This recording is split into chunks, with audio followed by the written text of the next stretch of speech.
السلام عليكم. كل العالم شاف هذه الأيام أمريكا وهي قاعدة بتنحرق، وشفنا إخلاء الجرحى والمصابين. بس أنا ذاكر إنه شفنا هذه المواقف في مكان. وين أصلا شفناها؟ شفناها في غزة لمدة 1.5 سنة.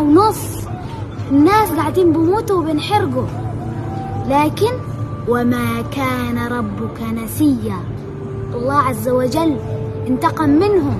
يعني لو بدنا نيجي نحسبها من موضوع القوة والضعف، فطبعا معروف غزة أضعف، لكن إن الله مع المؤمنين إن شاء الله. وقلنا لكم من بداية الحرب إنه إحنا على يقين بالله عز وجل. الله عز وجل مش حيسيبنا، مش هيتركنا، لكن انتوا ما صدقتوا. وهي هذا لسه مثل بسيط على اللي الله عز وجل هيعمله بالظالمين. السلام عليكم.